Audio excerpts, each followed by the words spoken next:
ಮತ್ತಾಯನ ಬರೆದ ಸುವಾರ್ತೆ 7ನೇ ಅಧ್ಯಾಯ 24ನೇ ವಾಕ್ಯ ಹಾಗೂ 26ನೇ ವಾಕ್ಯವನ್ನು ಓದೋಣ.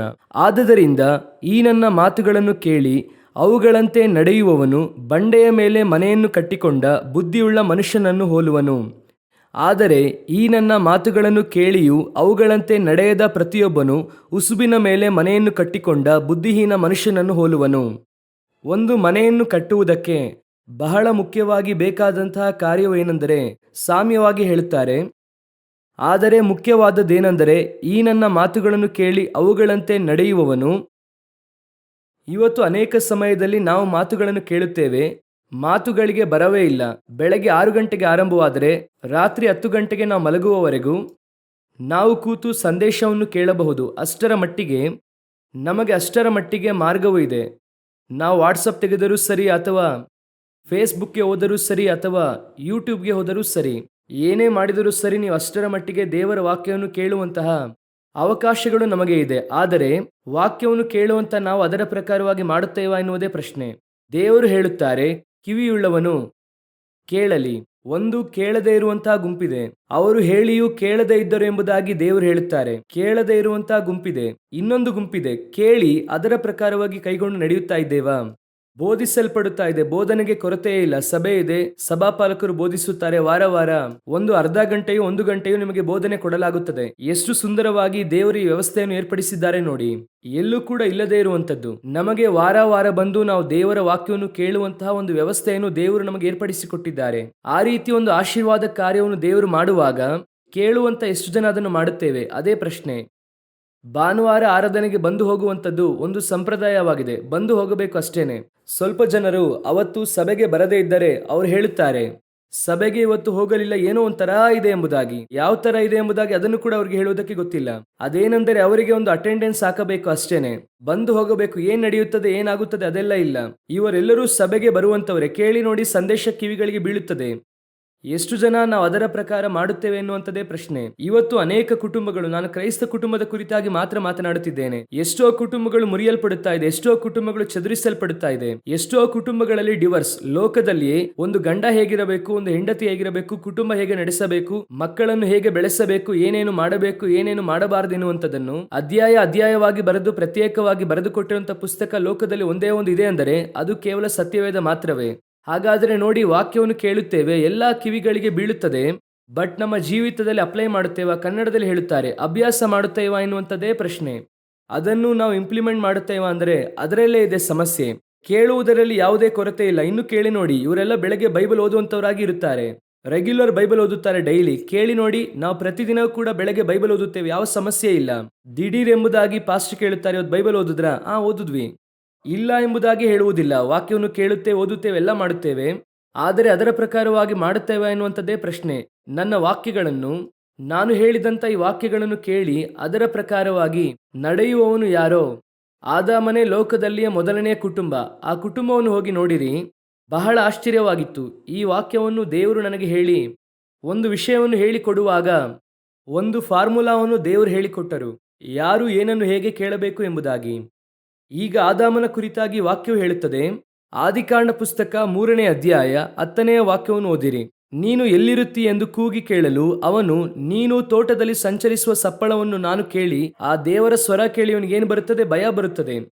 ಯೋಚಿಸಿ ನೋಡಿರಿ, ಯಾಕೆ ಅವನಿಗೆ ದೇವರ ಸ್ವರವನ್ನು ಕೇಳಿದರೆ ಭಯ ಉಂಟಾಗುತ್ತದೆ? ಅದಕ್ಕೆ ಅವನು ಅನಂತರ ಹೇಳುತ್ತಾನೆ, ನಾನು ಬೆತ್ತಲೆಯಾಗಿದ್ದೇನೆ ಎಂದು ಹೆದರಿಕೊಂಡು.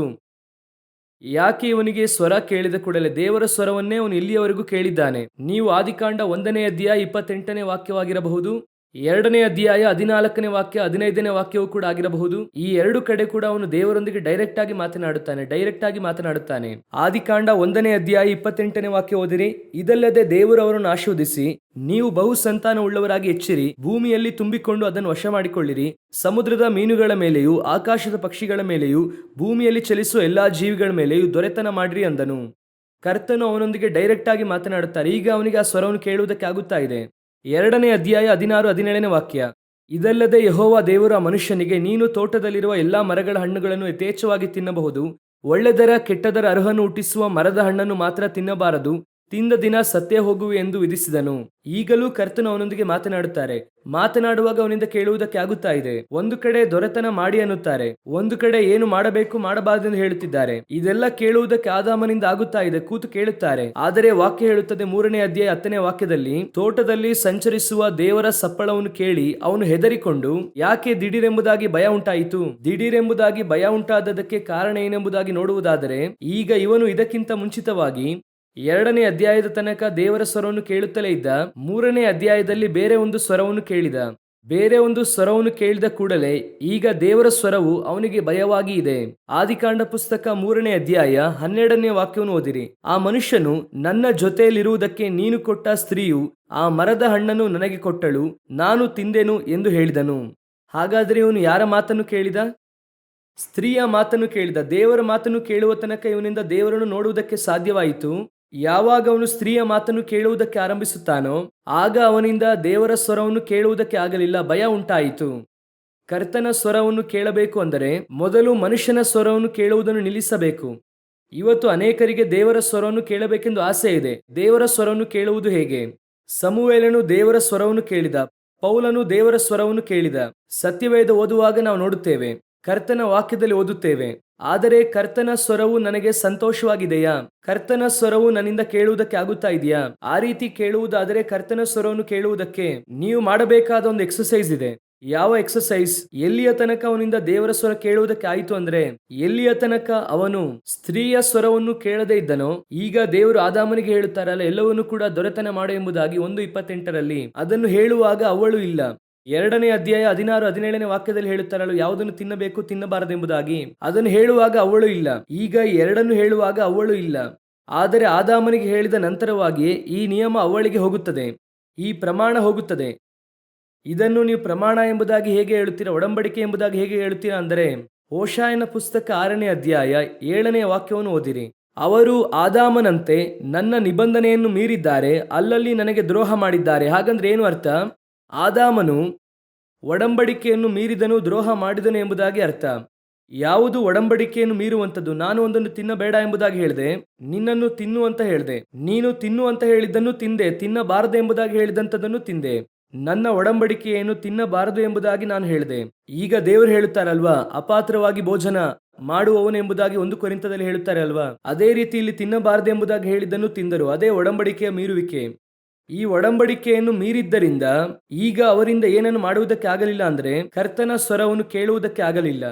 ಯಾವಾಗ ನಾವು ಒಡಂಬಡಿಕೆಯನ್ನು ಮೀರುತ್ತೇವೋ, ಕರ್ತನ ಮಾತಿಗೆ ವಿಧೇಯರಾಗದೆ ಹೋಗುತ್ತೇವೋ, ಕರ್ತನು ಹೇಳಿದ್ದನ್ನು ಮಾಡದೆ ಹೋಗುತ್ತೇವೋ, ಆ ನಂತರವಾಗಿ ನಮ್ಮಿಂದ ದೇವರ ಸ್ವರವನ್ನು ಕೇಳುವುದಕ್ಕೆ ಆಗುವುದಿಲ್ಲ. ಮೊದಲು ದೇವರ ಸ್ವರವನ್ನು ಕೇಳುತ್ತೇವೆ, ಅದು ಬಹಳ ಮುಖ್ಯ. ಸಭೆ ಎನ್ನುವಂಥದ್ದು ದೇವರು ಹೇಳುವಂತ ಮಾತನ್ನು ಕೇಳುವಂತಹ ಸ್ಥಳ ಇದೆಯಾ, ಅದನ್ನು ನೋಡಿರಿ. ನಾನು 2ನೇ ಸ್ಟೇಜ್ ಮಾತನಾಡುತ್ತಾ ಇದ್ದೇನೆ. 1ನೇ ಸ್ಟೇಜ್, ಒಂದು ಸಭೆಯಲ್ಲಿರುವಂತವರು, ಕ್ರೈಸ್ತರು ಇಷ್ಟು ವರ್ಷದಿಂದ ಇದ್ದೇನೆ ಎಂದು ಹೇಳುವವರು ಸ್ವಲ್ಪವಾದರೂ ದೇವರ ಸ್ವರವನ್ನು ಏನ್ ಮಾಡಬೇಕಾಯಿತು? ಕೇಳುವುದಕ್ಕೆ ಆರಂಭಿಸಬೇಕಾಗಿತ್ತು. ದೇವರು ಹೇಳಿದರೇನು ಅಂತ ಅನುಭವ ಇರಬೇಕು. ದೇವರು ಹೇಳಿಯೇ ಮಾಡಿದ್ದೇನು ಅಂತ ನಿಶ್ಚಯ ಇರಬೇಕು. ಅದು ಏನು ಬೇಕಾದರೂ ಆಗಿರಬಹುದು. ನಿಮ್ಮ ವಿದ್ಯಾಭ್ಯಾಸದ ಕಾರ್ಯ ಆಗಿರಬಹುದು, ನೀವು ತೆಗೆದುಕೊಂಡ ಕೋರ್ಸ್ ಆಗಿರಬಹುದು, ಅಥವಾ ಮದುವೆ ಆಗಿರಬಹುದು, ಮಾಡುವಂತ ಬಿಸ್ನೆಸ್ ಆಗಿರಬಹುದು, ಒಂದು ಸ್ಥಳವನ್ನು ಖರೀದಿಸುವಂತದ್ದಾಗಿರಬಹುದು, ಅಥವಾ ಯಾವುದೊಂದು ಬಿಸ್ನೆಸ್ಗೆ ಇನ್ವೆಸ್ಟ್ ಮಾಡುವಂತದ್ದಾಗಿರಬಹುದು. ಯಾವುದು ಹೇಗೆ ಇದ್ದರೂ ಸರಿ, ದೇವರ ಸ್ವರವನ್ನು ಕೇಳಿ ಅದರ ಪ್ರಕಾರವಾಗಿ ಮಾಡುವವರಾಗಿರಬೇಕು. ಆಗಲೇ ಅದನ್ನು ಕಟ್ಟಿದ್ದಕ್ಕೆ ಸಮಾನ, ಅದೇ ಕಟ್ಟಲ್ಪಡುವಂಥದ್ದು. ಈಗ ಇವರು ದೇವರ ಸ್ವರವನ್ನು ಕೇಳುತ್ತಾ ಇದ್ದಾರೆ, ಚೆನ್ನಾಗಿಯೇ ಕೇಳುತ್ತಾ ಇದ್ದಾರೆ. ಇವರಿಗೆ ದೊರೆತನ ಮಾಡಿ ಎನ್ನುವಂತ ಆಶೀರ್ವಾದ ಬರುತ್ತದೆ, ಆಮೇಲೆ ಒಡಂಬಡಿಕೆ ಬರುತ್ತದೆ, ಎಲ್ಲ ನಡೆಯುತ್ತದೆ, ಪರ್ಫೆಕ್ಟ್ ಆಗಿ ಇದೆ, ಚೆನ್ನಾಗಿ ಹೋಗುತ್ತಾ ಇದೆ. ದಿಢೀರ್ ಎಂಬುದಾಗಿ ಒಂದು ದಿನ ಏನ್ ಮಾಡಿದ್ರು? ಸ್ತ್ರೀಯ ಮಾತನ್ನು ಕೇಳಿದರು. ಇದನ್ನು ಕೇಳುವುದಕ್ಕೆ ಆರಂಭಿಸಿದ ಕೂಡಲೇ ದೇವರ ಸ್ವರವನ್ನು ಕೇಳುವುದಕ್ಕೆ ಆಗಲಿಲ್ಲ. ಇದನ್ನು ಹೀಗೆ ತೆಗೆದುಕೊಳ್ಳಿರಿ. ವಾಕ್ಯ ಹೇಳುತ್ತದೆ, ಆದಾಮನ ಎನ್ನುವಂಥದ್ದು ಯೇಸು ಕ್ರಿಸ್ತನಿಗೆ ಹೋಲಿಕೆ ಆಗಿದೆ. ಅವರು 1ನೇ ಆದಾಮನು, ಇವರು 2ನೇ ಆದಾಮನು. ಸ್ತ್ರೀ ಎನ್ನುವಂಥದ್ದು ಸಭೆಗೆ ಗುರುತಾಗಿ ಇದೆ. ಸಭೆ ಯಾವಾಗಲೂ ಕೂಡ ಏನು ಮಾಡಬೇಕು ಅಂದರೆ, ಆದಾಮನಿಗೆ ದೇವರು ಹೇಳಿದರು, ಅದೇ ರೀತಿ ಸಭೆಯ ದೂತನಿಗೂ ದೇವರು ಹೇಳುತ್ತಾರೆ.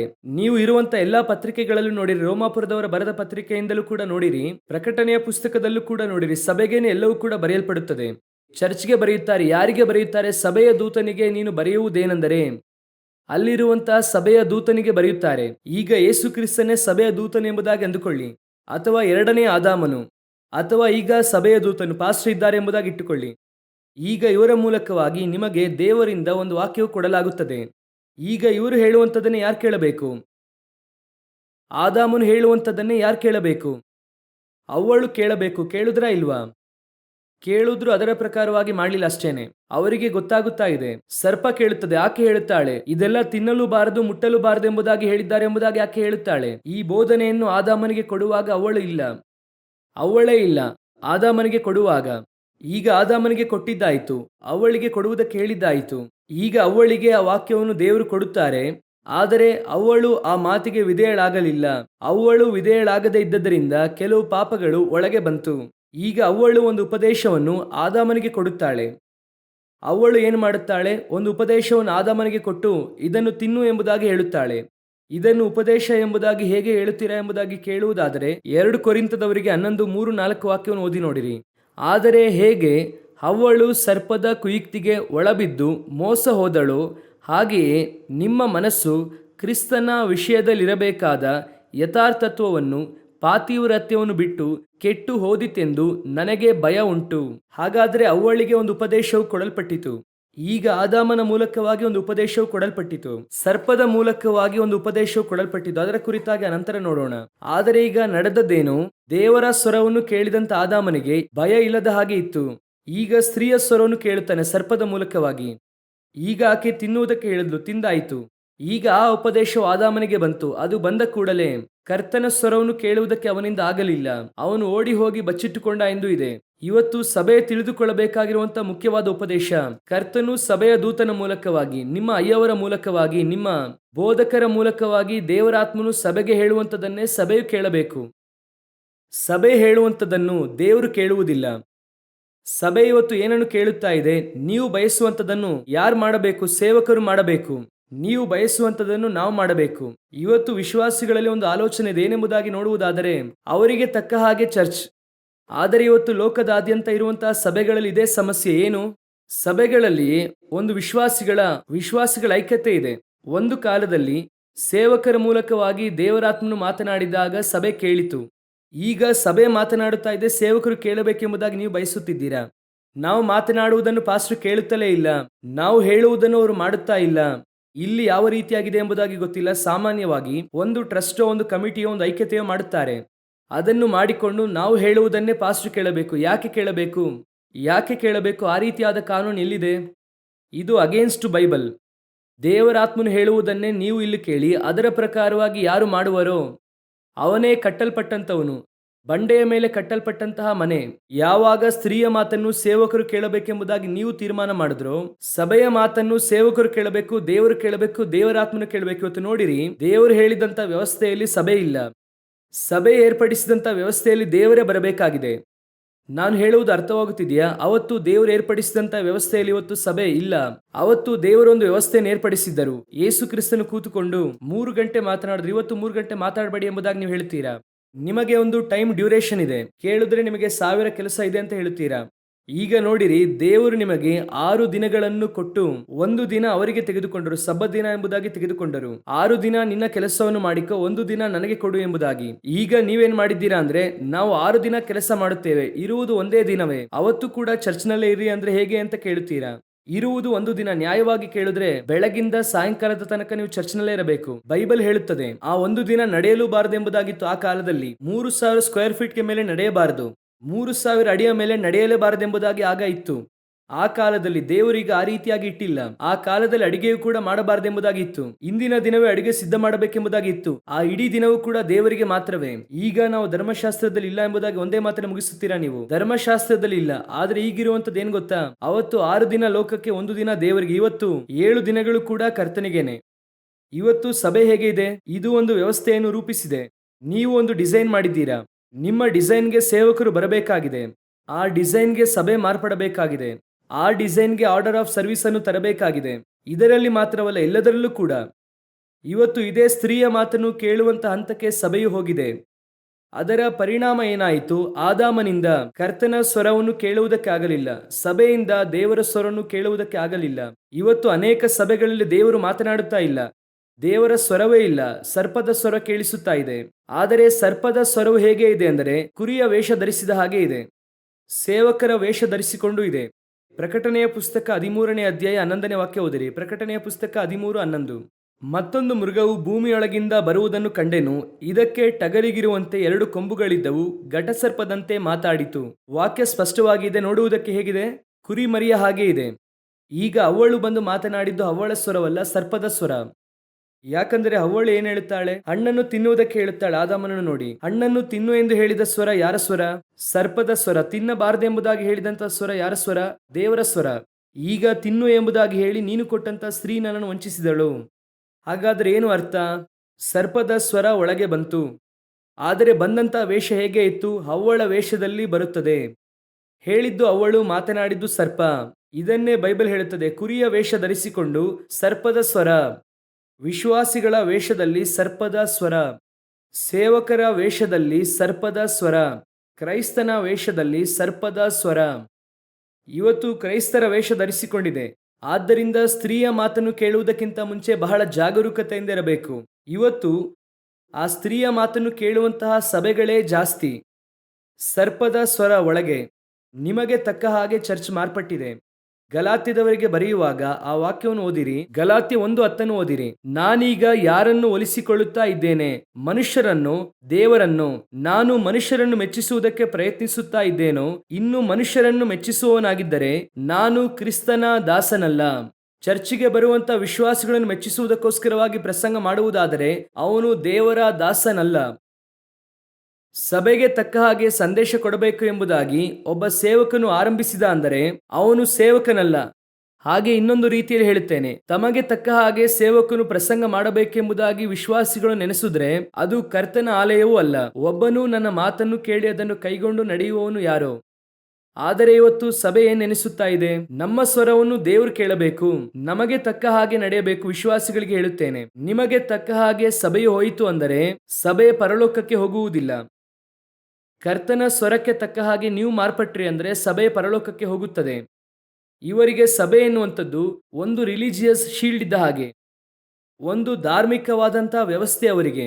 ಆ ರೀತಿಯಾದವರಿಗೆ ಸಭೆಯ ದೇವರ ವಾಕ್ಯದ ಯೋಜನೆ ಗೊತ್ತಾಗುವುದಿಲ್ಲ. ಅವರು ಏನಂದುಕೊಳ್ಳುತ್ತಾರೆ ಅಂದ್ರೆ ನಮಗೆ ತಕ್ಕ ಹಾಗೆ, ನಾವು ಹೇಳುವ ಹಾಗೆ ಇರಬೇಕೆಂಬುದಾಗಿ ಅಂದುಕೊಳ್ಳುತ್ತಾರೆ. ನಿಜವಾಗಿ ಸಭೆ ಎನ್ನುವಂಥದ್ದು ನಿಮಗೆ ತಕ್ಕ ಹಾಗೆ ಇರುವಂತಹ ಸ್ಥಳವಲ್ಲ, ನಿಮ್ಮನ್ನು ಕ್ರಿಸ್ತನಿಗೆ ತಕ್ಕಂತೆ ಮಾರ್ಪಡಿಸುವಂತಹ ಸ್ಥಳವೇ ಚರ್ಚು. ನಿಮ್ಮನ್ನು ಕ್ರಿಸ್ತನ ಸಾರೂಪ್ಯಳುವರನ್ನಾಗಿ ಮಾರ್ಪಡಿಸುವುದಕ್ಕೆ ದೇವರು ಸಭೆಯನ್ನಿಟ್ಟಿದ್ದಾರೆ. ಮತ್ತೆ ಹೇಳುತ್ತೇನೆ, ಅದು ಗಂಡಾಗಿರಬಹುದು, ಹೆಣ್ಣಾಗಿರಬಹುದು, ಸಹೋದರ ಸಹೋದರಿಯರಾಗಿರಬಹುದು. ನಿಮ್ಮನ್ನು ಸ್ಯಾಟಿಸ್ಫೈ ಮಾಡುವುದಕ್ಕೆ ಚರ್ಚ್ ಅಲ್ಲ. ಗಂಡಸರ ಗುಂಪು, ಮಹಿಳೆಯರ ಗುಂಪು ಯಾವುದೇ ಆಗಿರಲಿ, ಉಪವಾಸ ಕೂಟ ಕೂಡ ಆಗಿರಬಹುದು, ಅದು ದೇವರ ಪ್ರಕಾರವಾಗಿ ಇರಬೇಕು. ಬಿಟ್ಟರೆ ನಿಮಗೆ ತಕ್ಕ ಹಾಗೆ ಇರಬಾರದು. ಆ ರೀತಿಯಾಗಿ ನಿಮಗೆ ತಕ್ಕ ಹಾಗೆ ನಡೆದರೆ ಕರ್ತನ ಸ್ವರವು ನಿಮ್ಮ ಸಭೆಯಲ್ಲಿ ಕೇಳುವುದಿಲ್ಲ. ಕರ್ತನ ಸ್ವರವನ್ನು ನೀವು ಕೇಳುವುದಕ್ಕೆ ಆಗಲ್ಲ. ಮನುಷ್ಯರ ಸ್ವರವನ್ನೇ ಕೇಳುತ್ತೀರಾ. ಮನುಷ್ಯನ ಸ್ವರವು ನಿಮ್ಮನ್ನು ಮಾರ್ಪಡಿಸುವುದಿಲ್ಲ, ಅದರಿಂದ ಯಾವುದೇ ಪ್ರಯೋಜನವಿಲ್ಲ. ಆ ರೀತಿನೇ ಬೈಬಲ್ ಹೇಳುತ್ತದೆ. ಹಾಗಾದ್ರೆ ಆರಾಧನೆ ಇಷ್ಟು ಮಹಿಮೆಯಾಗಿರುವಾಗ ವಾಕ್ಯವು ಕೂಡ ಅಷ್ಟೇ ಮಹಿಮೆಯಾಗಿರಬೇಕು. ಆ ರೀತಿ ಇದ್ದರೆ ಸಭೆ ದೇವರಿಗೆ ತಕ್ಕ ಮದಲಗಿತ್ತಿಯಾಗಿ ಮಾರ್ಪಡುತ್ತದೆ. ಕರ್ತನು ಬಯಸುವ ಮನೆಯಂತೆ ಕಟ್ಟಬಹುದು. ಇದು ನಿಮ್ಮ ಮನೆಗೂ ಅನ್ವಯಿಸುತ್ತದೆ. ನಿಮ್ಮ ಮನೆಯಲ್ಲೂ ದೇವರ ಸ್ವರವನ್ನು ಕೇಳುವವರಾಗಿ ಇದ್ದರೆ ನಿಮ್ಮ ಮನೆ ಸುಂದರವಾಗಿ ಕಟ್ಟಲ್ಪಡುತ್ತದೆ. ನಿಮ್ಮ ಮನೆಯಲ್ಲಿ ದೇವರ ಸ್ವರಕ್ಕೆ ಬದಲಾಗಿ ಈಗ ನೀವು ಇನ್ನೊಂದನ್ನು ಕೂಡ ಓದಿರಿ, ಇನ್ನೊಂದು ವಾಕ್ಯವನ್ನು ಕೂಡ ಓದಿರಿ. ಮತ್ತಾಯನು ಬರೆದ ಸುವಾರ್ತೆ 7ನೇ ಅಧ್ಯಾಯ 26ನೇ ವಾಕ್ಯವನ್ನು ಓದಿರಿ. ಆದರೆ ಈ ನನ್ನ ಮಾತುಗಳನ್ನು ಕೇಳಿಯೂ ಅವುಗಳಂತೆ ನಡೆಯದ ಪ್ರತಿಯೊಬ್ಬನು ಉಸುಬಿನ ಮೇಲೆ ಮನೆಯನ್ನು ಕಟ್ಟಿಕೊಂಡ ಬುದ್ಧಿಹೀನ ಮನುಷ್ಯನನ್ನು ಹೋಲುವನು. ಈಗ ನಮ್ಮೆಲ್ಲರಿಗೂ ಗೊತ್ತಿರುವಂಥ ವಾಕ್ಯವನ್ನು ಕೂಡ ಓದಿರಿ.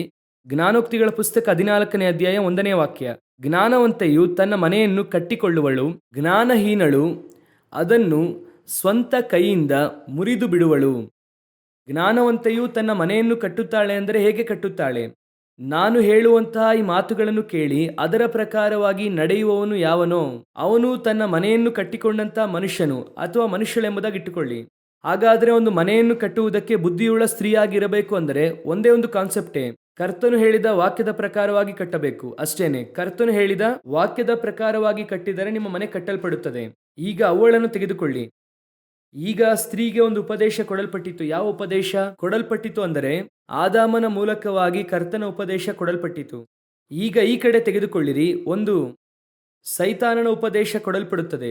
2 ಕೊರಿಂಥದವರಿಗೆ 11ನೇ ಅಧ್ಯಾಯ 3-4 ವಾಕ್ಯಗಳಲ್ಲಿ ನಾವು ಓದಿದ್ವಿ. ಸರ್ಪದ ಉಪದೇಶ ಕೊಡಲ್ಪಡುತ್ತದೆ. 2 ಕೊಡಲ್ಪಡುತ್ತದೆ. ಈಗ ನಡೆದಂತಹ ಕಾರ್ಯವೇನು? ಈ ಮನೆ ಕಟ್ಟಲ್ಪಡಬೇಕು ಅಂದರೆ ಸಭೆ ಅಂದರೆ ಸ್ತ್ರೀ, ಸಭೆ ಅಥವಾ ನಿಮ್ಮ ಹೆಂಡತಿ ಅಥವಾ ನಿಮ್ಮ ಮನೆ ಹೇಗೆ ಬೇಕಾದರೂ ತೆಗೆದುಕೊಳ್ಳಿ. ನಿಮ್ಮ ಮನೆ ಕಟ್ಟಲ್ಪಡಬೇಕು ಅಂದರೆ ಕರ್ತನ ಸ್ವರವನ್ನು ಕೇಳುವಂತಹ ಸ್ಥಳದಲ್ಲಿ ಸಭೆ ಇರಬೇಕು. ಸಭೆ ಈಗ ಯಾವ ಸ್ಥಳದಲ್ಲಿ ಇರಬಾರದು ಅಂದರೆ, ಈಗ ದೇವರು ಏನ್ ಹೇಳಿದರು ನೋಡಿ, ಸ್ವಲ್ಪ ಗಮನದಿಂದ ದೇವರು ಹೇಳುವುದನ್ನು ನೋಡಿರಿ. ಆದಿಕಾಂಡ ಪುಸ್ತಕ 1ನೇ ಅಧ್ಯಾಯ 28ನೇ ವಾಕ್ಯವನ್ನು ಓದಿರಿ. ಇದಲ್ಲದೆ ದೇವರು ಅವರನ್ನು ಆಶೀರ್ವದಿಸಿ, ನೀವು ಬಹು ಸಂತಾನ ಉಳ್ಳವರಾಗಿ ಹೆಚ್ಚಿರಿ, ಭೂಮಿಯಲ್ಲಿ ತುಂಬಿಕೊಂಡು ಅದನ್ನು ವಶ ಮಾಡಿಕೊಳ್ಳಿರಿ. ಹಾಗಾದ್ರೆ ವಶಪಡಿಸಿಕೊಳ್ಳಿರಿ ಅಂದ್ರೆ ಏನ್ ಹೇಳುವುದಕ್ಕೆ ಬರುತ್ತಾ ಇದ್ದಾರೆ? ಭೂಮಿಯನ್ನು ವಶ ಮಾಡಿಕೊಳ್ಳಿರಿ ಅಂದ್ರೆ ಈಗ ಏನಾಗಿದೆ? ಭೂಮಿಯು ಇನ್ನು ವಶವಾಗದೇ ಇದೆ. ಭೂಮಿಯನ್ನು ವಶ ಮಾಡಿಕೊಳ್ಳಿರಿ. ನಂತರವಾಗಿ ಸಮುದ್ರದ ಮೀನುಗಳ ಮೇಲೆಯೂ ಆಕಾಶದ ಪಕ್ಷಿಗಳ ಮೇಲೆಯೂ ಭೂಮಿಯಲ್ಲಿ ಚಲಿಸುವ ಎಲ್ಲಾ ಜೀವಿಗಳ ಮೇಲೆಯೂ ದೊರೆತನ ಮಾಡಿರಿ ಅಂದನು. ಇದೆಲ್ಲವನ್ನು ಕೂಡ ಏನ್ ಮಾಡಿರಿ? ದೊರೆತನ ಮಾಡಿರಿ. ಹಾಗಂದ್ರೆ ಏನು ಅರ್ಥ? ಈ ಸ್ತ್ರೀಯು ಈ ಆದಾಮನ ಸ್ವರವನ್ನು ಕೇಳಿ, ಕರ್ತನ ಸ್ವರ ಆದಾಮನ ಹತ್ರ ಇದೆ, ಆದಾಮನ ಸ್ವರ ಸ್ತ್ರೀಗೆ ಬರುತ್ತದೆ. ಇದನ್ನು ಕೇಳಿ ಇವನ್ ಏನ್ ಮಾಡಬೇಕು? ಭೂಮಿಯಲ್ಲಿ ಇರುವಂತದ್ದನ್ನು ಏನ್ ಮಾಡಬೇಕು? ವಶಪಡಿಸಿಕೊಂಡು ದೊರೆತನ ಮಾಡಬೇಕು. ಇದುವೇ ಮೆಥಡ್. ಈ ಮಾತು ಅವಳಿಗೂ ಕೂಡ ಸೇರಿ ಕೊಡಲ್ಪಟ್ಟದ್ದು. 1:26 ಓದಿರಿ. ಮನುಷ್ಯರನ್ನು ಉಂಟು ಮಾಡೋಣ, ಅವರು. ಮನುಷ್ಯನು ಅಂದ್ರೆ ಎಷ್ಟು? 1. ಅವರು ಅಂದ್ರೆ ಎಷ್ಟು? 2. ಒಂದಕ್ಕಿಂತ ಅಧಿಕ ಎಂಬುದಾಗಿ ಅರ್ಥ. ಹೇಗೆ ಯೂಸ್ ಮಾಡುತ್ತಾರೆ ನೋಡಿ ವರ್ಡನ್ನು, ದೇವರು ಹೇಗೆ ಯೂಸ್ ಮಾಡುತ್ತಾರೆ ನೋಡಿ. ಒಬ್ಬನೇ ಇದ್ದಾನೆ. ಯಾಕಂದ್ರೆ ಮಲಾಕಿ 2:15 ಹೇಳುತ್ತದೆ, ಅವರು ಒಬ್ಬರನ್ನು ತಾನೇ ಉಂಟು ಮಾಡಿದ್ರು. ಒಬ್ಬನೇ ಇದ್ದಾರೆ, ಆದರೆ ಅವರು. ಹಾಗಂದ್ರೆ ಏನು ಅರ್ಥ? ಅವನೊಳಗೆ ಇರುವಂತಹ ಸ್ತ್ರೀಯನ್ನು ಕೂಡ ಅವರು ನೋಡುತ್ತಾರೆ. ಇಬ್ಬರಿಗೂ ಕೂಡ ಈ ಆಜ್ಞೆ ಕೊಡಲ್ಪಡುತ್ತದೆ, ಭೂಮಿಯನ್ನು ವಶಪಡಿಸಿಕೊಳ್ಳಿರಿ. ಇದಲ್ಲದೆ ದೇವರು ಅವರನ್ನು ಆಶೀರ್ವದಿಸಿ, ಭೂಮಿಯಲ್ಲಿ ತುಂಬಿಕೊಂಡು ಅದನ್ನು ವಶ ಮಾಡಿಕೊಳ್ಳಿರಿ, ಸಮುದ್ರದ ಮೀನುಗಳ ಮೇಲೆಯೂ ಆಕಾಶದ ಪಕ್ಷಿಗಳ ಮೇಲೆಯೂ ದೊರೆತನ ಮಾಡಿರಿ. ಹಾಗಾದ್ರೆ ಇದು ಅವಳಿಗೂ ಕೂಡ ಸೇರಿದ್ದು. ಅವಳು ಕೂಡ ಸೇರಿ ಭೂಮಿಯನ್ನು ಏನ್ ಮಾಡಬೇಕು? ವಶಪಡಿಸಿಕೊಂಡು ದೊರೆತನ ಮಾಡಬೇಕು. ಆದ್ರೆ ಈಗ ಸಭೆ, ಸ್ತ್ರೀ, ಅವಳು ಏನ್ ಮಾಡುತ್ತಾಳೆ ಅಂದರೆ ಲೋಕ ಹೇಳುವುದನ್ನು ಕೇಳುತ್ತಾಳೆ. ಇವರು ಯಾವುದನ್ನು ವಶಪಡಿಸಿಕೊಳ್ಳಬೇಕೋ ಅದನ್ನು ಇವರು ಕೇಳುವುದಕ್ಕೆ ಆರಂಭಿಸುತ್ತಾರೆ. ಲೋಕವನ್ನು ನೋಡಿ ಆ ಉಪದೇಶವನ್ನು ಅಂಗೀಕರಿಸುವುದಕ್ಕೆ ಆರಂಭಿಸುತ್ತಾರೆ. ಈಗ ಯೋಚಿಸಿ ನೋಡಿ, ಆದಿಕಾಂಡ 6ನೇ ಅಧ್ಯಾಯ ಮೊದಲ 1, 2, 3 ವಾಕ್ಯದಲ್ಲಿ ಓದುತ್ತೇವೆ. ದೇವರು ಹೇಳುತ್ತಾರೆ, ದೇವಪುತ್ರರು ಮನುಷ್ಯ ಪುತ್ರಿಯರ ಸೌಂದರ್ಯವನ್ನು ನೋಡಿ ತಮಗೆ ಇಷ್ಟರಾದವರನ್ನು ಹೆಂಡರನ್ನಾಗಿ ಮಾಡಿಕೊಂಡರು. ಆ ರೀತಿಯಾಗಿ ಬರೆಯಲ್ಪಟ್ಟಿದೆ. ಹಾಗಂದರೆ ಈ ದೇವಪುತ್ರರು ಎನ್ನುವಂಥದ್ದು ಸಭೆ, ಮನುಷ್ಯ ಪುತ್ರಿಯರು ಎನ್ನುವಂಥದ್ದು ಲೋಕ. ಈ ಲೋಕವನ್ನು ನೋಡಿ ಸುಂದರವಾಗಿದೆ ಎಂಬುದಾಗಿ ಹೇಳಿ ಅವರ ಬಳಿಗೆ ಹೋಗಿ ಇವರು ಹೆಂಡರನ್ನಾಗಿ ಮಾಡಿಕೊಳ್ಳುತ್ತಾರೆ. ಈಗ ದೇವರು ಹೇಳುವಂತ ಮಾತು, ನನ್ನ ಆತ್ಮವು ಮನುಷ್ಯರಲ್ಲಿ ಶಾಶ್ವತವಾಗಿರುವುದಿಲ್ಲ. ದೇವರ ಸ್ವರಕ್ಕೆ ಬದಲಾಗಿ ಯಾರ ಸ್ವರ ಕೇಳುತ್ತಾ ಇದೆ? ಲೋಕದ ಸ್ವರ ಕೇಳುತ್ತಾ ಇದೆ. ಈ ಲೋಕದ ಸ್ವರ ಅಧಿಕ ಸೌಂದರ್ಯವುಳ್ಳದಾಗಿ ಇರುತ್ತದೆ. ಈ ಲೋಕದ ಸ್ವರ ನೋಡುವುದಕ್ಕೆ ಚೆನ್ನಾಗಿರುತ್ತದೆ. ಇವರು ಹೇಳುತ್ತಾರೆ ಸಾಯುತ್ತೀರಾ ಎಂಬುದಾಗಿ, ಅವನು ಹೇಳುತ್ತಾನೆ ಸಾಯುವುದೇ ಇಲ್ಲ ಎಂದು. ಇವರು ಹೇಳುತ್ತಾರೆ ಇದನ್ನು ತಿನ್ನುವಂತಹ ದಿನದಲ್ಲಿ ಸತ್ತೇ ಸಾಯುವಿ. ಅವನು ಹೇಳುತ್ತಾನೆ ದೇವರ ಹಾಗೆ ಇರುತ್ತೀಯ, ಕೇಳುವುದಕ್ಕೆ ಹೇಗಿದೆ? ಚೆನ್ನಾಗಿದೆಯಾ ಇಲ್ವಾ? ಈಗ ಹಾಗೆ ಇದನ್ನು ನೋಡಿ, ಯೇಸು ಕ್ರಿಸ್ತನು ಹೇಳುತ್ತಾರೆ, ಎಲ್ಲವನ್ನು ಬಿಟ್ಟು ಶಿಲುಬೆಯನ್ನು ಎತ್ತಿಕೊಂಡು ನನ್ನ ಹಿಂದೆ ಬಾ. ಇದು ಹೇಗೆ ಇದೆ? ಅವನು ಹೇಳುತ್ತಾನೆ, ನೀನು ನನಗೆ ನಮಸ್ಕಾರ ಮಾಡುವುದಾದರೆ ಎಲ್ಲವನ್ನು ನಾನು ನಿನಗೆ ಕೊಡುತ್ತೇನೆ. ಕೇಳುವುದಕ್ಕೆ ಹೇಗಿದೆ? ಎರಡರಲ್ಲಿ ಯಾವ ಚೆನ್ನಾಗಿದೆ? ಅವರು ಹೇಳುವಾಗ ಹೇಳುತ್ತಾರೆ, ಅವನವನು ತನ್ನನ್ನು ತಾನು ಶಿಲುಬೆಗೆ ಹಾಕದ ಹೊರತು ನಿತ್ಯ ಜೀವನ ಹೊಂದುವುದಿಲ್ಲ ಎಂಬುದಾಗಿ ಅವರು ಹೇಳುತ್ತಾರೆ. ಇವನು ಹೇಳುತ್ತಾನೆ, ಲೋಕದಲ್ಲಿ ನಾನು ನಿನಗೆ ದೀರ್ಘ ಆಯುಷ್ಯನ್ನು ಕೊಡುತ್ತೇನೆ, ನೀನು ಸಾಯುವುದೇ ಇಲ್ಲ ಎಂಬುದಾಗಿ ಈಗ ಹೇಳುತ್ತಾನೆ. ಕೇಳುವುದೇ ಹೇಳುತ್ತಾನೆ, ನಿನಗೆ 1000 ವರ್ಷ ಕೊಡುತ್ತೇನೆ, ಹಾಗೆ ಕೊಡುತ್ತೇನೆ ಎಂಬುದಾಗಿ. ಬೈಬಲ್ನಲ್ಲಿದೆ, ನಿನ್ನನ್ನು ನೀನು ಸಾಯುವುದಕ್ಕೆ ಕೊಡದೆ ನಿತ್ಯ ಜೀವನ ಸ್ವತಂತ್ರಿಸಿಕೊಳ್ಳುವುದಕ್ಕೆ ಆಗುವುದಿಲ್ಲ. ಯೋಚಿಸಿ ನೋಡಿರಿ, ಯೇಸು ಹೇಳುವಂಥದ್ದೆಲ್ಲವೂ ಕೂಡ ಲೋಕ ಪ್ರಕಾರವಾಗಿ ನೋಡುವುದಕ್ಕೆ ಕಠಿಣವಾಗಿದೆ, ಆದರೆ ನಿತ್ಯ ಆಶೀರ್ವಾದವಾಗಿ ಇದೆ. ಅದೇ ಆದಾಮನ ಸ್ವರ. ಆದರೆ ಇಲ್ಲಿ ಹೇಗೆ ಇದೆ ಎಂದು ಕೇಳುವುದಾದರೆ, ಸರ್ಪದ ಸ್ವರವು ಕೇಳುವುದಕ್ಕೆ ಚೆನ್ನಾಗಿದೆ. ಇವತ್ತು ಯವನಸ್ಥರಾಗಿರಬಹುದು, ಮಕ್ಕಳಾಗಿರಬಹುದು, ಅಥವಾ ಸಹೋದರರಾಗಿರಬಹುದು, ಲೋಕದ ಸ್ವರ ಕೇಳುವುದಕ್ಕೆ ಚೆನ್ನಾಗಿರುತ್ತದೆ. ಆ ಸ್ವರವನ್ನು ಅವರು ಬಯಸುತ್ತಾ ಇದ್ದಾರೆ. ಅದು ಈ ಲೋಕದಲ್ಲಿ ನಿಮ್ಮನ್ನು ಚೆನ್ನಾಗಿ ಇಟ್ಟಿರುವವರ ಹಾಗೆ ಇರುತ್ತದೆ. ಯೋಚನೆ ಮಾಡಿ ನೋಡಿ, ಈ ಲೋಕದಲ್ಲಿ ನೀವು ಎಷ್ಟು ಬೇಕಾದ್ರೂ ಇಟ್ಟುಕೊಳ್ಳಿ, ಎಷ್ಟು ಬೇಕಾದ್ರೂ ಇಟ್ಟುಕೊಳ್ಳಿ. ಅವನು ಹೇಳುತ್ತಾನೆ, ನೀನು ಕೋಟ್ಯಾಧಿಪತಿಯಾಗಿರು, ಶ್ರೀಮಂತನಾಗಿ ಇರು, ನೀನು ಆ ರೀತಿಯಾಗಿ ಓದು, ಈ ರೀತಿಯಾಗಿ ಇರು, ಹೇಗೆ ಬೇಕಾದ್ರೂ ಇರಿ. ಇಡೀ ಲೋಕವನ್ನು 70ರಷ್ಟು ಜಯಿಸಿದಂಥವರೇ ಮಹಾ ಅಲೆಕ್ಸಾಂಡರ್. 70%. ಇವತ್ತು ಅವರ ಸಂತತಿಯಲ್ಲಿ, ಇವತ್ತು ಅಲೆಕ್ಸಾಂಡರ್ ಸಂತತಿಯವರ ಹತ್ರ ಎಷ್ಟು ಪಾರ್ಟಿ ಇದೆ ಹೇಳಿ ನೋಡೋಣ. ಇವತ್ತು ಲೋಕದಲ್ಲೇ ಪ್ರಸಿದ್ಧಿಯಾಗಿದ್ದಂಥ ಎಷ್ಟೋ ವಿದ್ವಾಂಸರು, ಎಷ್ಟೋ ಜ್ಞಾನವುಳ್ಳವರು ಎಲ್ಲರೂ ಕೂಡ ಸತ್ತು ಹೋದರು. ಎಲ್ಲ ಕಾಣದೆ ಹೋಯಿತು. ಬಾಳುವ ತನಕ ಆ ಒಂದು ಮಾಯೆಯಾದ ಕಾರ್ಯವನ್ನು ನಿಮ್ಮ ಮೈಂಡಲ್ಲಿ ಹಾಕುತ್ತಾರೆ. ಹಾಗೆ ನಿಮ್ಮ ಮೇಲೆ ಅದನ್ನು ಹಾಕಿ ಹಾಕಿ ನೀವು ಏನೋ ಇನ್ನು 100 ವರ್ಷ ಇರುವ ಹಾಗೆ, ನೀವು 100 ವರ್ಷ ಬೇಕಾದರೂ ಇರಿ, 110 ವರ್ಷ ಬೇಕಾದರೂ ಇರಿ, ಆದರೆ ನಿಶ್ಚಯವಾಗಿ ನೀವು ಇಲ್ಲಿಂದ ಹೋಗುತ್ತೀರಾ, ಕನ್ಫರ್ಮ್ ಆಗಿ ಹೋಗುತ್ತೀರಾ. ಆ 100 ವರ್ಷದ ತನಕ ನಿಮಗೆ ಏನು ಅವಶ್ಯವೋ ಪರಲೋಕ ಕನ್ಫರ್ಮ್ ಆಗಿ ಅದನ್ನು ಕೊಡುತ್ತದೆ. ಆ 100 ವರ್ಷದ ತನಕ ಪರಲೋಕ ಏನು ಮಾಡುತ್ತದೆ, ನಿನಗೇನು ಅವಶ್ಯ ಅದನ್ನು ನಾನು ಕೊಡುತ್ತೇನೆ, ಆದರೆ ನಿನ್ನ ಅವಶ್ಯಕತೆ ನಾನಾಗಿರಬೇಕು, ನನ್ನ ಸ್ವರವಾಗಿರಬೇಕು, ನಾನು ಹೇಳುವುದನ್ನು ಕೇಳಬೇಕು. ನಾನು ಹೇಳೋ ಪ್ರಕಾರ ನೀನು ಕೇಳದೆ ಅಂದರೆ ಈ 100 ವರ್ಷವಲ್ಲ, 100 ವರ್ಷವಾದ ನಂತರವಾಗಿರುವಂತಹ ನಿತ್ಯ ಜೀವದಲ್ಲೂ ನಾನು ನಿನ್ನನ್ನು ಆಶೀರ್ವದಿಸುತ್ತೇನೆ. ಈ 100 ವರ್ಷದ ತನಕ ನಿನ್ನನ್ನು ಹಾಗೆ ಇಡುತ್ತೇನೆ, ಹೀಗೆ ಇಡುತ್ತೇನೆ ಎಂಬುದಾಗಿ ಸೈತಾನ ಹೇಳುತ್ತಾನೆ. ಲೋಕ ನಿನಗೆ ಹೇಳುತ್ತದೆ, ನಿನ್ನನ್ನು ಹಾಗೆ ಇಡುತ್ತೇನೆ, ನಿಮ್ಮ ಸಂತತಿಯಲ್ಲೇ ನೀನೇ ಬಹಳ ದೊಡ್ಡ ವ್ಯಕ್ತಿ, ನಿನ್ನನ್ನು ನಾಯಕನಾಗಿಸುತ್ತೇನೆ. ಆಗ್ರಿ ನಾಯಕರಾಗಿದ್ದ ಕೂಡಲೇ ನೀವು 200 ವರ್ಷ ಏನಾದರೂ ಬಾಳ್ತೀರಾ? ನಾಯಕರಾಗಿರುವುದರಿಂದ ಮೇಲೆ ಹೋಗುವಾಗ ನಿಮಗೆ ಸ್ಪೆಷಲ್ ಕೋಟ ಕೊಡುತ್ತಾರಾ? ಅಷ್ಟೊಂದು ಪದವಿಯ ಆಸೆ, ಹಣದ ಆಸೆ, ವಿದ್ಯಾವಂತನೆಂಬುದಾಗಿ ಹೆಮ್ಮೆ. ಸಭೆ ಎನ್ನುವಂಥದ್ದು ಏನು ನಿನ್ನ ಹೆಮ್ಮೆಯನ್ನು ತೋರಿಸುವಂತಹ ಸ್ಥಳವಲ್ಲ. ಈ ರೀತಿಯಾದ ಮೆಂಟಾಲಿಟಿಯಲ್ಲಿ, ಮನಸ್ಥಿತಿಯಲ್ಲಿ ಸಭೆಗೆ ಬಂದು, ಇದು ಯಾವ ಮೆಂಟಾಲಿಟಿ? ಲೋಕದ ಮೆಂಟಾಲಿಟಿ. ಆ ಹೆಮ್ಮೆ ಇದು ಏನು? ಆತ್ಮಿಕವಾಗಿಯೂ ಸತ್ಯವಾಗಿಯೂ ತನ್ನನ್ನು ಬರಿದು ಮಾಡಿಕೊಳ್ಳುವಂತಹ ಸ್ಥಳ. ನಾನು ಏನೂ ಇಲ್ಲ ದೇವರೇ, ಈ ಭೂಮಿಯಲ್ಲಿ ನಾನು ಏನೂ ಇಲ್ಲ. ಎಲ್ಲವನ್ನು ಓದಿದಂಥವನು ಹೇಳುತ್ತಾನೆ, ನಾನು ಕಸವೆಂದು ನಷ್ಟವೆಂದು ಬಿಟ್ಟೆ ಎಂಬುದಾಗಿ. ಐಗುಪ್ತ್ಯ ಕಲೆಗಳನ್ನು ಬಲ್ಲವನು, ವಾಕ್ಚಾತುರ್ಯವುಳ್ಳವನು ಹೇಳುತ್ತಾನೆ, ನಾನು ಮಂದ ನಾಲಿಗೆಯುಳ್ಳವನಾಗಿದ್ದೇನೆ ಎಂಬುದಾಗಿ. ಲೋಕವನ್ನು, ಭೂಮಿ ಆಕಾಶವನ್ನು ಉಂಟು ಮಾಡಿದವರು ಬಡವನಾಗಿ ಶಿಲುಬೆಯಲ್ಲಿ ನೇತಾಡಿದನೆಂಬುದಾಗಿ ಇದೆ. ಇಲ್ಲಿ ಏನೂ ಇಲ್ಲದೆ ಇರುವಂತಹ ದರಿದ್ರನನ್ನು ಶ್ರೀಮಂತನಾಗಿ ತೋರಿಸುತ್ತಾ ಇದೆ. ಅದೇ ಬಹಳ ಘೋರವಾದದ್ದು. ಅಷ್ಟು ದೊಡ್ಡ ಶ್ರೀಮಂತನು, ಐಶ್ವರ್ಯ ಸಂಪನ್ನ ಉಳ್ಳಂತವನು, ಅವರು ಬಡವನ ಹಾಗೆ ನೇತಾಡಿದರು. ಸಭೆ ಎಂದರೇನು? ಲೋಕದ ಸ್ವರವನ್ನು ಕೇಳುವಂತಹ ಸ್ಥಳವಲ್ಲ. ಸಭೆ ಅಂದರೆ ದೇವರ ಸ್ವರವನ್ನು ಕೇಳುವಂತಹ ಸ್ಥಳ. ನೀವು ಲೋಕದ ಸ್ವರವನ್ನು ಕೇಳಿದ್ರೆ ಒಂದು ದಿನ ತೋಟದಿಂದ ಆಚೆ ಓಡಿಸಲ್ಪಡುತ್ತೀಯ. ಒಂದು ದಿನ ನಿಮಗೆ ಪರಲೋಕದಲ್ಲಿ ಸ್ಥಳ ಇಲ್ಲದೆ ಹೋಗುತ್ತದೆ.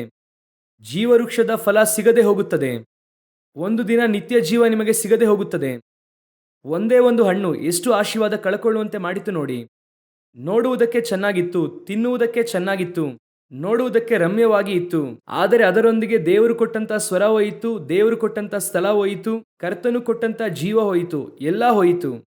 ಇವತ್ತು ಆ ರೀತಿಯಾಗಿಯೇ ಕೆಲವು ಹಣ್ಣುಗಳನ್ನು ನಾವು ಬಯಸುತ್ತಾ ಇದ್ದೇವೆ. ಅದು ಯಾವುದಾಗಿದೆ? ಲೋಕದ ಉಪದೇಶಗಳಾಗಿದೆ. ಅವನೊಂದಿಗೆ ದಯವಿಟ್ಟು ಪೈಪೋಟಿ ಮಾಡಬೇಡಿರಿ. ಯೌವನಸ್ಥರಿಗೆ ಹೇಳುತ್ತೇನೆ, ನಿಮ್ಮ ಮಕ್ಕಳಿಗೂ ಹೇಳುತ್ತೇನೆ, ಲೋಕದೊಂದಿಗೆ ಪೈಪೋಟಿ ಮಾಡಿ. ಇದನ್ನು ಓದುದ್ರೇನೆ ಮಕ್ಕಳಿಗೆ ಭವಿಷ್ಯ. ಈಗಲೂ ಹೇಳುತ್ತೇನೆ, ನಿಮ್ಮ ಮಕ್ಕಳ ಭವಿಷ್ಯ ನೀವು ಕೂಡಿಸಿಟ್ಟಿರುವಂತ ಆಸ್ತಿಯ ಮೇಲೆ ಇಲ್ಲ, ನೀವು ಇಟ್ಟುಕೊಂಡಿರುವಂತ ಬಂಗಾರದ ಕೈಯಲ್ಲಿಲ್ಲ, ನೀವು ಕೊಡಿಸಿರುವಂತ ವಿದ್ಯಾಭ್ಯಾಸದ ಕೈಯಲ್ಲೂ ಇಲ್ಲ. ನಿಮ್ಮ ಮಕ್ಕಳ ಭವಿಷ್ಯವು ದೇವರ ಕರದಲ್ಲಿ ಬರೆಯಲ್ಪಟ್ಟಿದೆ. ಅದನ್ನು ಬೇಸ್ ಮಾಡಿಯೇ ನಿಮ್ಮ ಮಕ್ಕಳ ಫ್ಯೂಚರ್ ಇದೆ. ಎಲ್ಲ ಓದಿ ಕೆಲಸ ಸಿಗದೇ ಇರುವಂತವ್ರು ಎಷ್ಟೋ ಜನ ಇದ್ದಾರೆ. ಆಸ್ತಿಯನ್ನು ಕೂಡಿಸಿಟ್ಟು ಕುಡಿದು ಹಾಳು ಮಾಡಿದಂಥವ್ರು ಎಷ್ಟೋ ಜನ ಇದ್ದಾರೆ. ಆದರೆ ಕರ್ತನನ್ನು ದೃಢವಾಗಿ ಹಿಡಿದುಕೊಂಡವನು ಹಾಳಾಗಿ ಹೋದದ್ದು ಚರಿತ್ರೆಯಲ್ಲೇ ಇಲ್ಲ. ದೇವರು ಅವನನ್ನು ಬಂಡೆಯ ಮೇಲೆ ಕಟ್ಟಲ್ಪಟ್ಟಂತ ಮನೆಯಾಗಿ ದೇವರು ಅವರನ್ನು ನಿಲ್ಲಿಸುತ್ತಾರೆ. ಗಮನಿಸಿರಿ, ನೀವು ನಿಮ್ಮ ಮಕ್ಕಳಿಗೆ ಕೊಡಬೇಕಾದದ್ದು ದೇವರ ಸ್ವರವನ್ನು. ನೀವು ಅದನ್ನು ಕೊಟ್ಟು ಹೋಗಿರಿ. ನಿಮ್ಮ ಮಕ್ಕಳನ್ನು ಹೇಗೆ ಐಶ್ವರ್ಯವಂತರನ್ನಾಗಿಸಬೇಕೆಂಬುದಾಗಿ ದೇವರಿಗೆ ಗೊತ್ತು. ಅಬ್ರಹಾಮನು ಕೊಟ್ಟಂತದ್ದೆಲ್ಲವನ್ನು ಕೂಡ ತೆಗೆದುಕೊಂಡರು. ಈಸಾಕನೇನಾದ್ರೂ ದರಿದ್ರನಾದನ? ವಾಕ್ಯ ಹೇಳುತ್ತದೆ, ಈಸಾಕನು ಅವನು ದಿನ ಕಳೆದಂತೆ ಬಲಗೊಂಡು ಐಶ್ವರ್ಯವಂತನಾದನು ಎಂಬುದಾಗಿ. ವಾಕ್ಯ ಹಾಗೆ ಹೇಳುತ್ತದೆ. ಈಗ ಈಸಾಕನ ಮಗ ಯಾಕೋಬನನ್ನು ಆಚೆ ಓಡಿಸುತ್ತಾರೆ.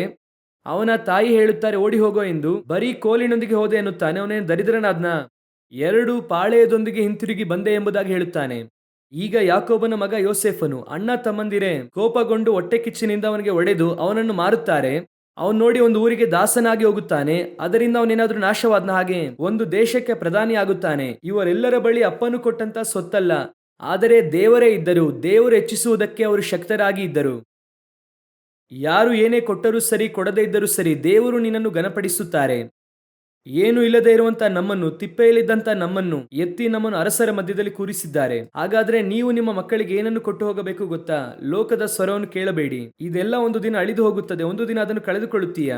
ನೀನು ಕರ್ತನ ಸ್ವರವನ್ನು ಕೇಳು. ದೇವರು ನಿನ್ನನ್ನು ತನ್ನ ಬಲಪಾರ್ಶ್ವದಲ್ಲಿ ಕೂರಿಸಿಕೊಳ್ಳುತ್ತಾರೆ. ಹಾಲೆಲೂಯ. ಇಂದು ನಮಗೆ ಬೈಬಲ್ ಹೇಳುತ್ತದೆ, ಆದಾಮನು ದೇವರ ಸ್ವರವನ್ನು ಕೇಳಬೇಕು, ಅವ್ವಳು ಆದಾಮನ ಸ್ವರವನ್ನು ಕೇಳಬೇಕು. ಆ ನಂತರವಾಗಿ ಅವಳ ಸ್ವರವನ್ನು ಈ ಲೋಕವು ಕೇಳಿ ಅದನ್ನು ಅವರು ವಶಪಡಿಸಿಕೊಳ್ಳಬೇಕು. ಅದೇ ಪ್ರೊಸೀಜರ್. ಕರ್ತನು ಮಾತನಾಡುತ್ತಾರೆ, ಆದಾಮನು ಕೇಳುತ್ತಾನೆ. ಆದಾಮನು ಮಾತನಾಡುತ್ತಾನೆ, ಅವಳು ಕೇಳುತ್ತಾಳೆ. ಅವಳು ಮಾತನಾಡುತ್ತಾಳೆ, ಲೋಕವು ವಶವಾಗುತ್ತದೆ. ಇದನ್ನೇ ದೇವರು ಹೇಳುತ್ತಾರೆ. ದೇವರು ಅಪೊಸ್ತಲರಿಗೆ, ತಂದೆಯಾದ ದೇವರು ತನ್ನ ಮಗನಾದ ಯೇಸು ಕ್ರಿಸ್ತನಿಗೆ ಪ್ರಕಟಿಸಿ, ಯೇಸು ಕ್ರಿಸ್ತನ ಪ್ರಕಟಣೆ 1:1 ಆತನು ಬೇಗನೆ ಸಂಭವಿಸಬೇಕಾಗಿರೋ ಸಂಗತಿಗಳನ್ನು ತನ್ನ ದಾಸರಿಗೆ ತೋರಿಸುವುದಕ್ಕಾಗಿ ದೇವರಿಂದ ಈ ಪ್ರಕಟಣೆಯನ್ನು ಹೊಂದಿದನು. ಇದಲ್ಲದೆ ಆತನು ತನ್ನ ದೂತನನ್ನು ಕಳುಹಿಸಿ ಅವನ ಮೂಲಕ ಈ ಸಂಗತಿಗಳನ್ನು ತನ್ನ ದಾಸನಾದ ಯೋಹಾನನಿಗೆ ಸೂಚಿಸಿದನು. ಪ್ರಕಟಣೆ 2:1 ಓದಿರಿ. ಎಫೆಸದಲ್ಲಿರುವ ಸಭೆಯ ದೂತನಿಗೆ ಬರೆ. ಈಗ ಯೋಹಾನನು ಯಾರಿಗೆ ಬರೆಯುತ್ತಾರೆ? ಸಭೆಗೆ ಬರೆಯುತ್ತಾರೆ. ಅವಳಿಗೆ ಬರೆದಿದ್ದಾಯಿತು. 2:7 ಓದಿರಿ. ದೇವರಾತ್ಮನು ಸಭೆಗೆ ಹೇಳುವುದನ್ನು ಕಿವಿಯುಳ್ಳವನು ಕೇಳಲಿ. ಸಭೆ ಕೇಳಬೇಕು ಅಷ್ಟೇನೆ. ಹಾಗೆ ಆ ಪ್ರೊಸೀಜರ್ ಇದೆ ನೋಡಿರಿ. ದೇವರು ಹೇಳುತ್ತಾರೆ, ಯೇಸು ಕೇಳುತ್ತಾರೆ, ಯೇಸು ದೂತನನ್ನು ಕಳುಹಿಸುತ್ತಾರೆ, ಯೋಹಾನ್ ಕೇಳುತ್ತಾರೆ, ಯೋಹಾನ್ ಸಭೆಗೆ ಬರೆಯುತ್ತಾರೆ, ಸಭೆ ಅದನ್ನು ಕೇಳಬೇಕು. ಇಲ್ಲಿ ದೇವರು ಆದಾಮನ ಹತ್ರ ಮಾತನಾಡುತ್ತಾರೆ, ಆದಾಮ ಅವಳ ಹತ್ರ ಮಾತನಾಡುತ್ತಾನೆ, ಅವಳು ಲೋಕಕ್ಕೆ ಮಾತನಾಡುತ್ತಾಳೆ, ಲೋಕ ವಶವಾಗಬೇಕು, ಕೆಲಸ ಮುಗಿಯಿತು. ಒಂದೇ ಫಾರ್ಮುಲಾನೇ. ಆದರೆ ಇವತ್ತು ಆಪೋಸಿಟ್ ಆಗಿದೆ. ಲೋಕ ಅವಳ ಹತ್ರ ಮಾತನಾಡುತ್ತಾ ಇದೆ, ಸಭೆ ಹತ್ರ ಮಾತನಾಡುತ್ತಿದೆ. ಅದು ಸಭೆಯೊಳಗೆ ಬರುತ್ತಾ ಇದೆ. ಸಭೆ ಇಲ್ಲಿ ಬಂದು ನಮಗೆ ಹೇಳುತ್ತಾ ಇದೆ, ಸೇವಕರಿಗೆ ಹೇಳುತ್ತಾ ಇದೆ, ಪಾಸ್ಟರ್ ಹೀಗೆ ಮಾಡೋಣವಾ, ಪಾಸ್ಟರ್ ಈ ರೀತಿಯಾಗಿ ಮಾಡೋಣವಾ, ಅವರು ಹಾಗೆ ಮಾಡುತ್ತಾರೆ, ಆ ಸ್ಥಳದಲ್ಲಿ ಹೀಗೆ ಮಾಡುತ್ತಾರೆ, ಲೋಕದಲ್ಲಿ ಈ ರೀತಿಯಾಗಿ ಮಾಡುತ್ತಾರೆ, ಆ ರೀತಿಯಾಗಿ ನಾವು ಸಂಪಾದನೆ ಮಾಡೋಣವಾ, ಇದನ್ನು ಇಡೋಣ, ಅದನ್ನು ಇಡೋಣ, ಲೋಕ ಹೇಳುವುದನ್ನು ಮಾಡುವುದು. ಇಲ್ಲಿ ಒಂದು ಕಡೆ ಏನಾಗುತ್ತದೆ, ಬೇರೆ ಮಾರ್ಗವಿಲ್ಲದೆ ಆದಾಮನ ಮಾತನ್ನು ಕೇಳುತ್ತಾರೆ, ಸೇವಕರ ಮಾತನ್ನು ಕೇಳುತ್ತಾರೆ ಕೆಲವು ಸಭೆಗಳಲ್ಲಿ. ಕಡೆಯದಾಗಿ ಏನಾಯಿತು? ಆದಾಮ್ ಅವಳು ಅವರಿಬ್ಬರು ಕೂಡ ತೋಟದಿಂದ ಆಚೆ ಹೋದರು. ಇದುವೇ ಅಂತ್ಯವಾಗಿ ಇರುತ್ತದೆ. ನೀವು ಈ ಫಾರ್ಮುಲಾವನ್ನು ಮಾರ್ಪಡಿಸಬೇಡಿರಿ. ದೇವರು ನಿಮ್ಮ ಸೇವಕರ ಮೂಲಕವಾಗಿ ದೇವರಾತ್ಮನು ಮಾತನಾಡುತ್ತಾರೆ. ನೀವು ಆ ಸ್ವರವನ್ನು ಕೇಳಿ ಲೋಕವನ್ನು ನೀವು ವಶ ಮಾಡಿಕೊಳ್ಳಬೇಕು, ಬಿಟ್ಟರೆ ಲೋಕವು ನಿಮ್ಮನ್ನು ವಶ ಮಾಡಿಕೊಳ್ಳಬಾರದು. ಹಾಲೆಲೂಯ. ಅದುವೇ ಒಬ್ಬ ಸ್ತ್ರೀ ಮನೆ ಕಟ್ಟುವುದಕ್ಕೆ, ಜ್ಞಾನವಂತೆಯಾದ ಸ್ತ್ರೀ ಮನೆ ಕಟ್ಟುವುದಕ್ಕೆ ಗುರುತು. ಅದುವೇ ಒಬ್ಬನು ನನ್ನ ಮಾತನ್ನು ಕೇಳಿ ಅದಕ್ಕೆ ವಿಧೇಯನಾಗುವುದಾದರೆ ಅವನನ್ನು ಬಂಡೆಯ ಮೇಲೆ ಕಟ್ಟಲ್ಪಟ್ಟಂತ ಬುದ್ಧಿಯುಳ್ಳ ಮನುಷ್ಯನಿಗೆ ಹೋಲಿಸುತ್ತೇನೆ. ಈ ಪ್ರೊಸೀಜರ್ ನಿಮ್ಮ ಮನೆಯಲ್ಲಿ ಇರುವ ತನಕ ಸಭೆಯು ಕರ್ತನಲ್ಲಿ ಕಟ್ಟಲ್ಪಟ್ಟಿರುತ್ತದೆ. ಹಾಲೆಲೂಯ.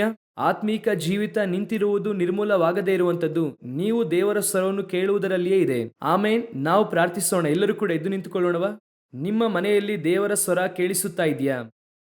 ಇಲ್ಲ ಸರ್ಪದ ಸ್ವರ ಕೇಳುತ್ತಾ ಇದೆಯಾ? ಅದನ್ನು ಮಾತ್ರ ಯೋಚನೆ ಮಾಡಿ ನೋಡಿ. ನಿಮ್ಮ ಮನೆಯೊಳಗೆ ದೇವರ ಸ್ವರ ಕೇಳಿಸುತ್ತಾ ಇದೆಯಾ? ಸರ್ಪದ ಸ್ವರ ಕೇಳಿಸುತ್ತಾ ಇದೆಯಾ? ಲೋಕವೋ, ಲೋಕದಲ್ಲಿರುವಂತಹ ಒಳಿತೋ, ಲೋಕದಲ್ಲಿರುವಂಥ ಆಡಂಬರ, ಲೋಕದಲ್ಲಿ ದೊಡ್ಡದಾಗಿ ಹೇಳುವಂಥದ್ದು, ಇದಿಲ್ಲ ಅಂದ್ರೆ ಬದುಕುವುದಕ್ಕೆ ಆಗಲ್ಲ, ಇದಿಲ್ಲ ಅಂದ್ರೆ ಜೀವಿತವೇ ಇಲ್ಲ, ಎಲ್ಲ ಹೇಳುತ್ತಾರೆ. ಅದು ಲೋಕ ಹೇಳುವಂಥದ್ದು. ಆದರೆ ಕರ್ತನು ನಿಮಗೆ ಏನು ಹೇಳುತ್ತಾ ಇದ್ದಾರೆ ಎಂಬುದಾಗಿ ಕೇಳಿರಿ.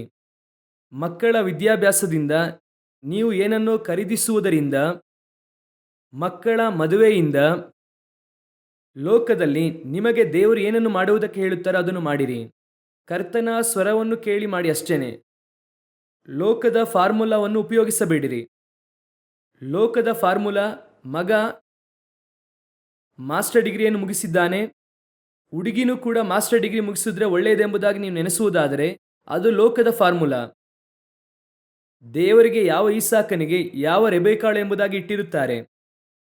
ಆ ರೆಬೆಕಾಳು ಏನು ಓದಿದ್ದಾಳೆ, ಕೋಟ್ಯಾಧಿಪತಿಯ ಶ್ರೀಮಂತಳ ಎಂಬುದಾಗಿ ಗೊತ್ತಿಲ್ಲ. ಆದರೆ ಅದು ಬಾವಿಯೊಳಗೆ ಇಳಿದು ನೀರನ್ನು ತೆಗೆದುಕೊಳ್ಳುವುದಾಗಿ ಇರುತ್ತದೆ. ಅದುವೇ ಅದಕ್ಕೆ ಕ್ವಾಲಿಫಿಕೇಶನ್. ಲೋಕದ ಕ್ವಾಲಿಫಿಕೇಶನ್ ನಿಮ್ಮ ವಿದ್ಯಾಭ್ಯಾಸ, ನಿಮ್ಮ ಅಂತಸ್ತು, ಇದು ಲೋಕದ ಕ್ವಾಲಿಫಿಕೇಶನ್. ಆತ್ಮಿಕವಾಗಿ ಸತ್ಯವಾಗಿ ಆರಾಧಿಸುವಂಥದ್ದು ಸಭೆಯ ಕ್ವಾಲಿಫಿಕೇಶನ್.